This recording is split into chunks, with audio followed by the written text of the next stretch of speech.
नमस्कार मंडळी, मी सौ पुष्पलता विष्णुपंत नघाटे. मागच्या वेळेस आपण 12व्या अध्यायाबद्दल माहिती घेतली होती. आता हा श्रीमद भगवद्गीतेमधील 13वा अध्याय, क्षेत्र क्षेत्रज्ञ विभाग योग. अर्जुन म्हणाला, भगवंता, मला प्रकृती, पुरुष, क्षेत्र, क्षेत्रज्ञ याविषयी माहिती सांगा. ज्ञान व ध्येय याबद्दल मला जाणून घ्यायची इच्छा आहे. तेव्हा भगवंत म्हणतात, हे कौंतेय, या शरीराला क्षेत्र म्हटले आहे आणि या शरीराला जो जाणतो त्याला क्षेत्रज्ञ म्हटले आहे. मी सर्व शरीरातील क्षेत्रज्ञ आहे आणि सर्व शरीरातील क्षेत्रज्ञ मी असल्याचे जाणणे म्हणजे ज्ञान होय. क्षेत्र व त्याच्या स्वरूपात बदल होतो. क्षेत्राचे व क्षेत्रज्ञाचे ज्ञान विविध ऋषींनी विविध ग्रंथात वर्णन करून सांगितलेले आहे. वेदात हे ज्ञान सर्व तथ्यासहित आहे. पंचमहाभूते, मिथ्या अहंकार, बुद्धी, अव्यक्त, 10 इंद्रिये, मन, इच्छा, द्वेष, सुख दुःख, समूह, चेतना आणि धैर्य या सर्वांना क्षेत्र म्हटलेले आहे.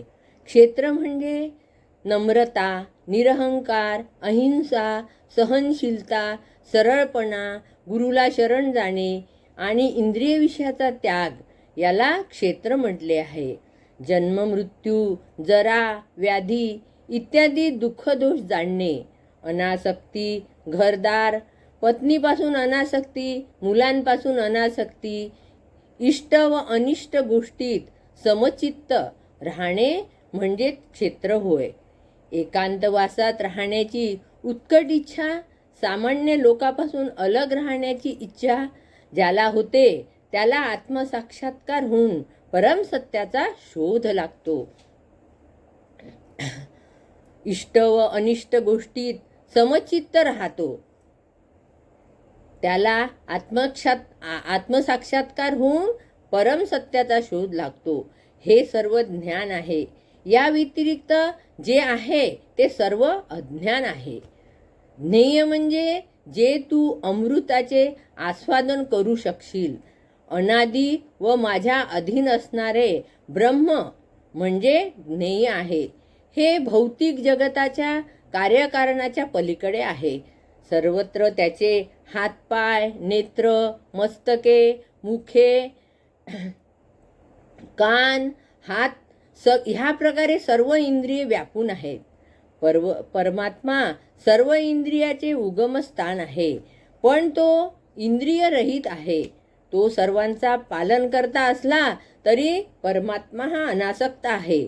प्राकृतिक गुणांचा तो समूह आहे आणि प्राकृतिक गुणांचा तो स्वामी आहे. परमसत्य सर्व प्राणीमात्राच्या अंतरात व बाहेर आहे. ते सूक्ष्म असल्यामुळे भौतिक इंद्रियाच्या जाणण्याच्या ग्रहण शक्ती पलीकडील आहे. परमात्मा सर्व जीवात वाटला असला तरी तो विभक्त आहे. तो एकमेव असून सर्व जगतात व्यापक आहे. तोच आपला संहार करता आहे व तोच आपल्याला सांभाळणारा आहे. सर्व प्रकाशमान वस्तूत परमात्मा स्थित आहे. सर्व प्रकाशमान वस्तूत तो स्थित आहे. त्याचप्रमाणे तो व्यक्त व अव्यक्त ज्ञान आहे.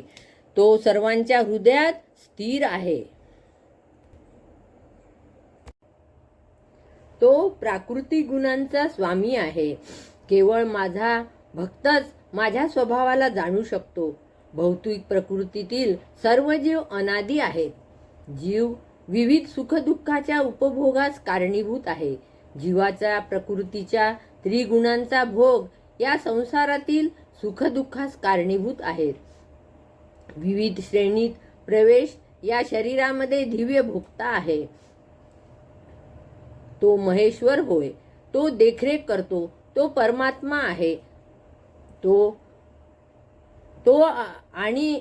तो परमात्मा असल्यामुळे मोक्ष प्राप्ती आपल्याला त्याची जर सेवा केली तर आपल्याला मोक्षप्राप्ती प्राप्त होते. त्या परमात्म्याची अनुभूती आपल्याला ज्ञानामुळे होते. निष्काम कर्मामुळे आपण त्याची अनुभूती घेऊ शकतो. इतराकडून परम सुखासंबंधी ऐकून त्याची उपासना केल्यास आपल्याला मोक्ष प्राप्त होतो. त्याच्या या प्रवृत्तीमुळे जन्ममृत्यूचा मार्ग पार करून आपल्याला मोक्षप्राप्ती मिळू शकते. चर व अचर जे अस्तित्वात आहे ते क्षेत्र व क्षेत्रज्ञ संयोगापासून मुक्त आहेत. जो मनुष्य सर्व देहामध्ये परमात्म्याला पाहतो तो परमगतीला प्राप्त करतो. जो मनुष्य जाणतो की मनुष्य भौतिक शरीराद्वारे सर्व कर्मे करतो, आत्मा हा अकर्ता आहे, तोच या यथार्थ रूपाने कार्य करतो, हे विवेकी मनुष्य जाणतो. विवेकी मनुष्य जीवाचा विस्तार पाहतो. ब्रह्माची प्राप्ती अव्ययी आत्मा दिव्य शाश्वत त्रिगुणातील अनादि स्वरूपाचा आहे. तो त्रिगुणातीत भौतिक शरीराच्या संपर्कात असून नामा निराळा आहे. आकाश सर्वव्यापी आहे. ते सूक्ष्म असल्यामुळे आपल्याला दिसत नाही. ब्रह्मदृष्टीने स्थिर झालेला आत्मा शरीराशी लिप्त होतो. एकमेव सूर्य जगाला प्रकाशित करतो, तसा शरीरात अव्यक्त आत्मा आपल्या शरीराला प्रकाशित करतो.